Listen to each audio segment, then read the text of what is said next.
Je veux aussi compter pour les papas, les mamans, les papis, les mamies. Voilà. Donc, 2 boîtes dans lesquelles vous allez piocher des comptes. En fait, c'est vous qui allez faire le programme en piochant des comptes. Un coup, on va faire une boîte pour les plus petits et un coup, une boîte pour les plus grands. Voilà. Vous avez compris? Bon, on va bien s'entendre. La deuxième chose, c'est que pour que les histoires commencent, il faut les appeler. Alors pour les appeler, moi je vais dire écrire, pardon, et vous allez dire écrit. Mais on va le faire doucement, parce que les histoires c'est délicat, c'est fragile, elles n'aiment pas qu'on les bouscule. On essaye? Je dis écrit et vous dites écrit. Tous en même temps, on va essayer. Et les grands aussi. On y va? Écrit. Oui, c'est pas mal. Alors, on va piocher la première histoire. Oui. Tu veux piocher? Non, tu veux pas. Alors pour les petits, j'ai mis des dessins pour les petits.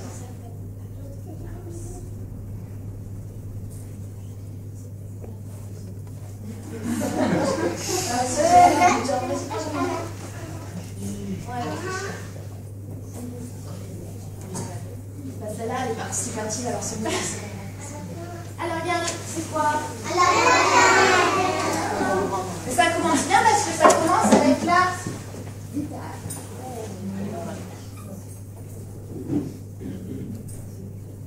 Comment on fait déjà pour qu'elle arrive l'histoire? On y va? Écrit.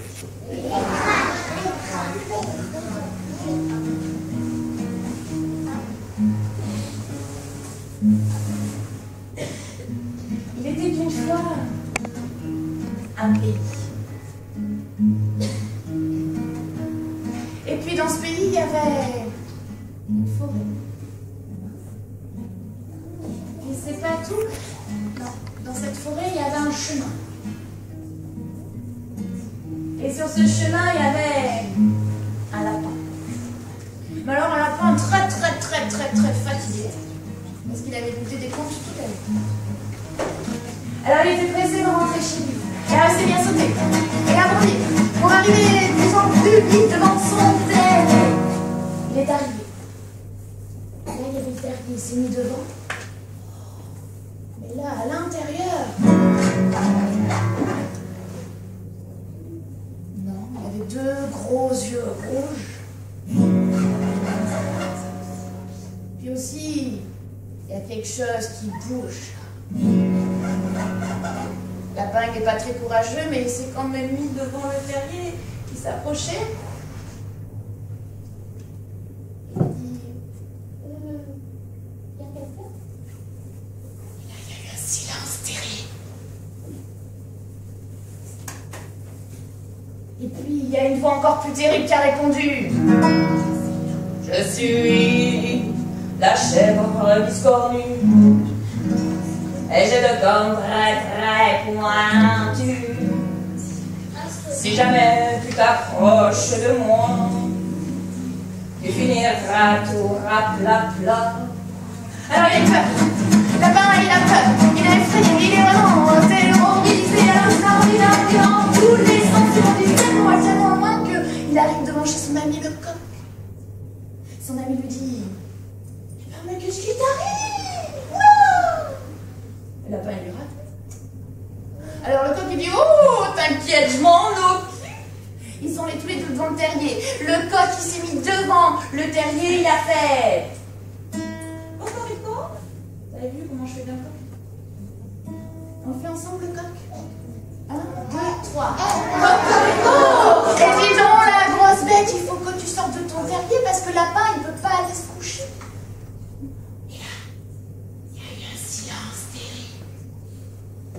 Et la voix encore plus terrible, elle a répondu. Je suis la chèvre biscornue. Et j'ai le corps très pointu. Si jamais tu t'approches de moi, tu finiras tout. Allez, ils sont bien sauvés tous les deux. Ils sont effrayés, terrorisés. Et là-bas, il pleure. Et avec le coq qui saute. Mais voilà que tout à coup, dans cet affolement général, arrive le renard. Non, pas le renard. il dit, alors dis donc, qu'est-ce qui se passe, une grosse botte? Oh, je m'en occupe. Alors le renard, il est venu devant le terrier, et son devant, il a fait... Bon, je sais pas faire le cri du renard. Hein. Il a fait... Eh, dis donc, la grosse bête. Faut que tu sortes d'ici, sinon je te transforme en cacahuète. Un silence terrible. Et la voix terrible, elle a répondu. Il répondra avec elle, si vous connaissez pas. Je suis sa chèvre, biscornue, et j'ai le corps très très pointu. Si jamais tu t'approches de moi, tu finiras tout à plat plat. Et ils ont bondi, ils s'effrayaient vraiment, mais non, mais terrorisés. Ils pleuraient. Et là est arrivé, tout à coup, le gros costaud du coin, avec ses gros biscottos, un peu comme moi, en plus gros, l'ours brun.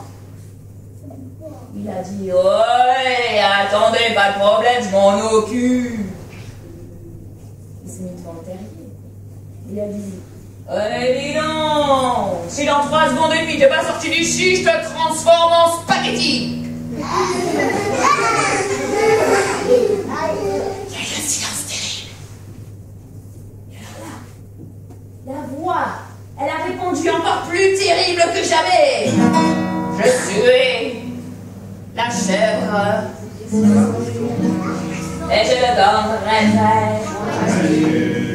Si jamais tu t'approches de moi, tu finiras. Ah non, ils sont bien envie, on est censé effrayer, terroriser, pleurer, crier. Et voilà que dans tout ce bazar général, tout à coup,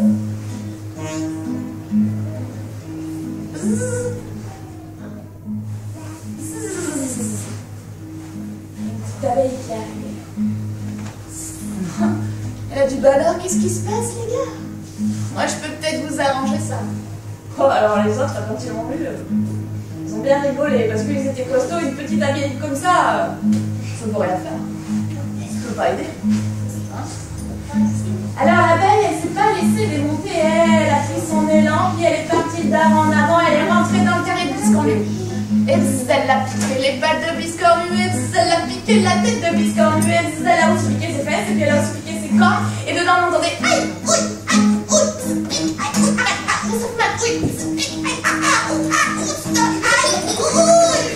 et tout à coup, biscornu a bondi hors du terrier. Elle a fait sa maline comme ça, puis elle a dit, eh ben puisque c'est ça, eh ben moi je rentre chez moi. Et on n'a plus jamais entendu parler de biscornu. Ben voilà les gars, c'était pas plus difficile que ça. Puis toi maintenant, lapin, ben, tu peux aller te coucher. Oh bof, qu'il a dit là. J'ai plus envie maintenant, je suis bien réveillée. Il avait sauté dans tous les sens aussi. Par contre, ce qu'on peut faire, c'est rentrer chez moi et puis aller faire la fête. Ah ouais, ils ont dit les autres. Alors ils sont tous rentrés dans le terrier. Il y avait qui déjà? Il y avait l'ours, le coq, le renard, l'abeille et le lapin. Ils sont tous rentrés puis ils ont fait la fête. Jusque tard dans la nuit. Et la lumière allait rester allumée très très tard. Mais bon, ça, c'est ce qu'on dit. Et c'était pas l'histoire est terminée.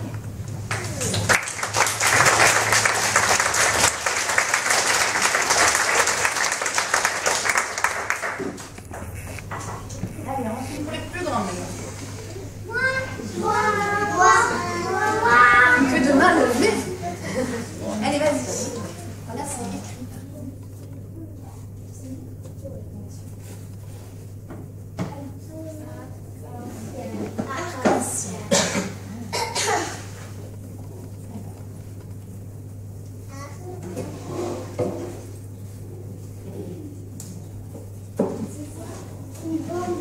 C'est une bombe, ouais. On va tous exploser. Écrit. Écrit. On va le refaire. Écrit.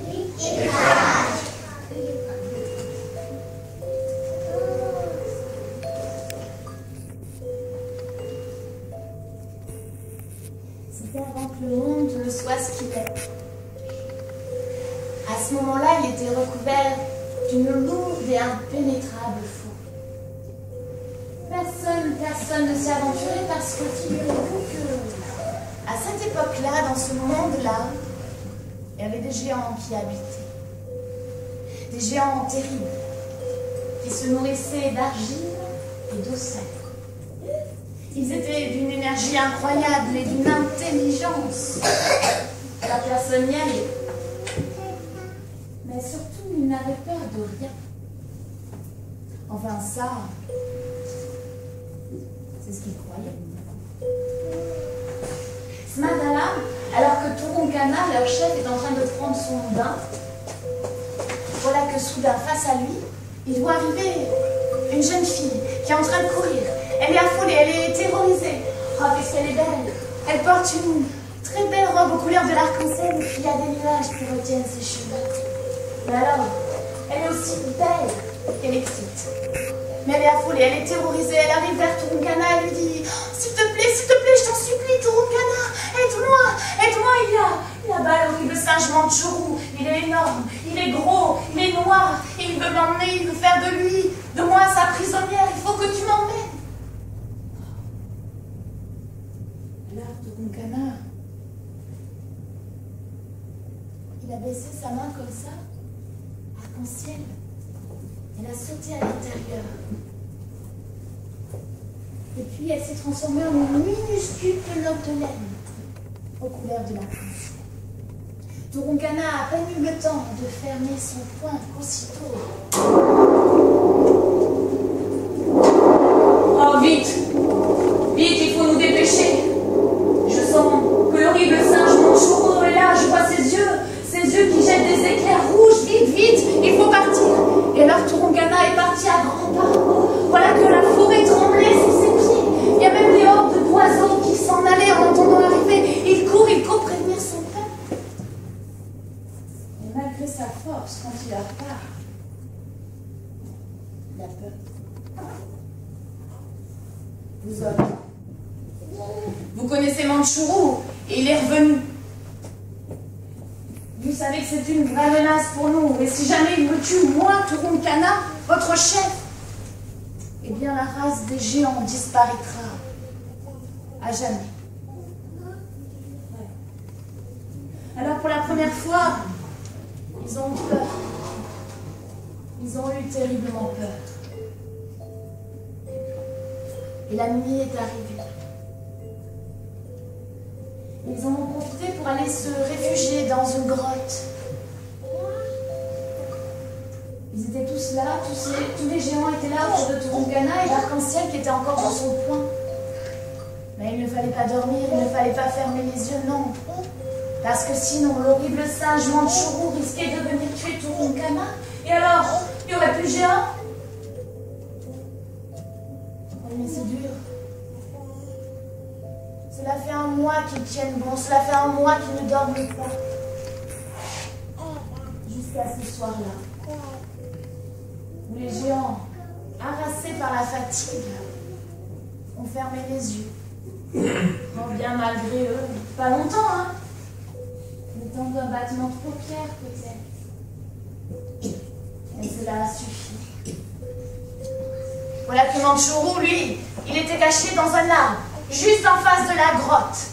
Alors quand il a vu que les géants fermaient les yeux, il a commencé à avoir un rire diabolique. Il était content, il s'est dit, tiens, c'est l'occasion d'y aller ou jamais. Il a bien calculé sa trajectoire, vous pensez bien. Depuis le temps qu'il attendait ça. Et alors il a bondi d'un seul bond. Et il est arrivé pile sur la nuque du chef des géants qui est tombé par terre. Et la terre a tremblé. Et Turunkana, le chef des géants, est mort. Alors aussitôt, les eaux de la lagune se sont retirées. Les géants, là où ils étaient, se sont transformés en collines. Et puis Mandchourou, lui, il s'est mis à chercher arc-en-ciel partout. Où es-tu? Où es-tu, misérable jeune fille? Où es-tu? Je sens que tu es là tout près de moi, mais je ne te trouve pas. Il a cherché longtemps, il était en colère, il était furieux. Il arrachait tout sur son passage, sa salive quand il crachait, ça détruisait tout. Mais vous savez quoi?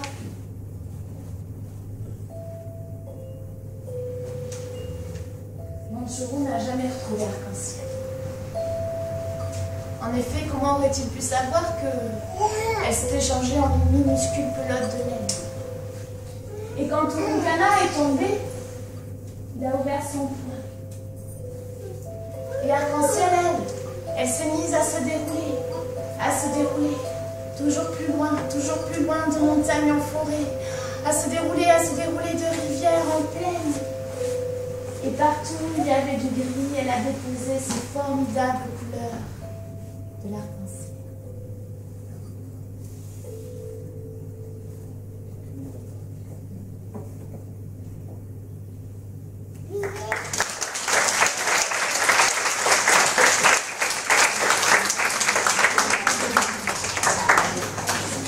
Voilà, si vous voulez savoir comment rendre les enfants sages, racontez-leur cette histoire. Alors, on repart avec... Ça va? Ça va bien? Quel succès! Allez, je vais un peu par là. On mélange, oui, vas-y.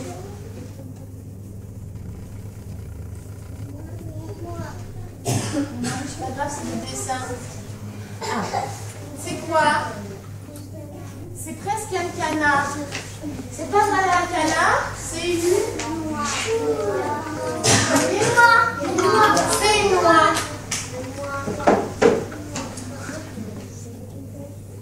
Et cric. Est-ce que vous avez déjà vu des oies qui descendent à la mare? Vous savez comment ça fait quand ça descend à la mare des oies? Alors elles sont toutes là, les unes derrière les autres. Puis devant elles, il y a leur chef, Igor.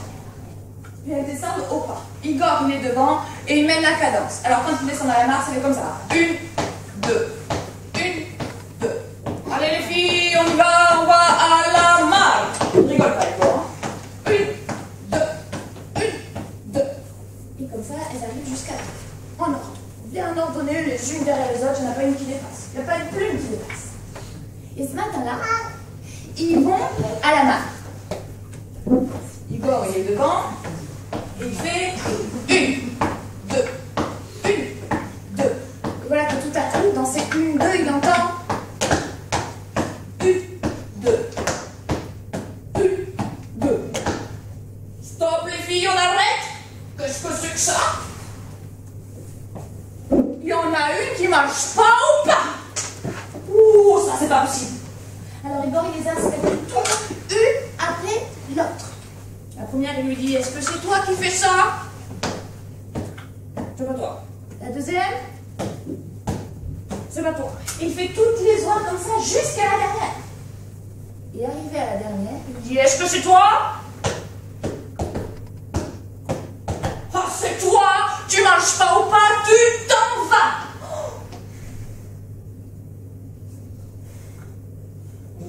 Oh, la petite oie, elle est partie. Elle était triste. Elle pleurait. Alors là, elle a commencé à remonter la ferme en marchant comme ça. Puis là, elle est passée devant la vache. La vache, quand elle a entendu ça, elle a fait waouh! Oh, ce que c'est chouette cette musique-là! Oh, ça donne envie de faire la fête! Vous savez comment on y va? Alors, du coup, la vache, même sans s'en apercevoir, elle s'est mise derrière la petite oie. Et puis, elle a commencé à faire la fête avec nous. Alors, ça a fait...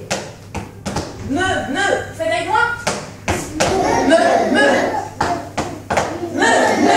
pas. Elles ont continué comme ça dans toute la fête. Elles se baladaient, il y avait la petite oie, derrière, il y avait la vache qui chantait. Et là, elles sont passées devant l'enclos du mouton. Le mouton, quand il a entendu ça, il a fait oh waouh! Oh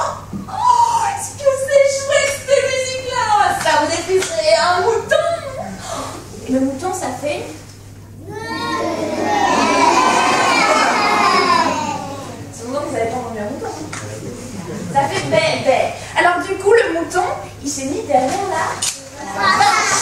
Du coup, on a la poire, après on a la vache, et puis on a le mouton.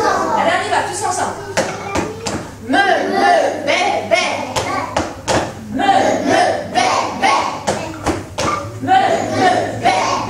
Les grands, ils peuvent faire aussi. Alors, ils ont continué comme ça. Ils étaient là, ils dansaient, ils gigotaient. C'est super. Ils ont continué. Et puis là, ils sont arrivés devant le chien. Le chien, quand il a entendu ça, il a dit « Waouh, est-ce que c'est chouette cette musique-là! Ça donne envie de se secouer les puces! » Alors, c'est comment? Alors, du coup, on a qui? On a en premier, on a roi. Suivi de la vache. Suivi du mouton. Suivi du chien. Donc, ça nous fait bébé, waouh. On y va? Vous êtes prêts? On y va. Bébé, waouh. Bébé, waouh. Dernière fois. Allez faire la musique avec moi. Alors ils ont continué encore. Et là ils sont passés devant la poule. Ah ouais, la poule. Alors la poule, quand elle a entendu ça, elle a fait oh waouh. Est-ce que c'est chouette cette musique là? Ça donne envie de se secouer le croupion. Ça fait comment une poule? Alors en premier on a le mouton, le chien et la poule. Attention, on y va. Vous êtes concentrés? Vous êtes prêts à partir? Oui, c'est bon. On y va?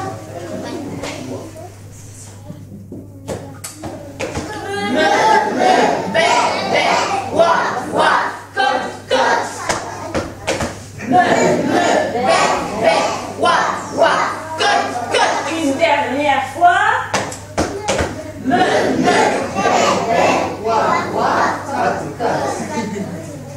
Ils ont continué comme ça, et voilà que tous les animaux ils se sont joints à eux. Derrière, il y avait tous les animaux de la ferme, tous, et même ceux qui n'étaient pas dans la ferme. Il y avait aussi la grenouille, le cerveau, la limace. Alors, je ne sais pas tout la limace parce que. Toujours est-il qu'ils sont arrivés devant la mare. Comme ça, tous. Ils étaient en train de chanter, de danser, de faire la fête. C'était super. Mais là, dans la mare, il y avait qui? Il y avait qui dans la mare? Deux canards. Oui, il y avait deux canards, il y avait aussi les autres oies. Avec qui, leur chef? Igor. Igor, quand il a vu ça, il a fait des yeux. Son bec. Il a envoyé ça. Et les autres oies, elles ont vu ça. Elles ont trouvé que c'était beaucoup plus drôle de faire la fête que de descendre jusqu'à la mare. Alors elles sont toutes sorties de l'eau et puis elles ont été faire la fête avec les autres animaux. Elles sont remontées, elles ont fait le tour de la ferme. Et depuis, si vous regardez les oies qui descendent dans la mare, vous n'en verrez jamais plus une seule qui marche. Enfin si, mais il descend à la mare. Mais lui, il est tout seul, il continue, il fait une, deux. Et il est tout seul. Ah, voilà, l'histoire a été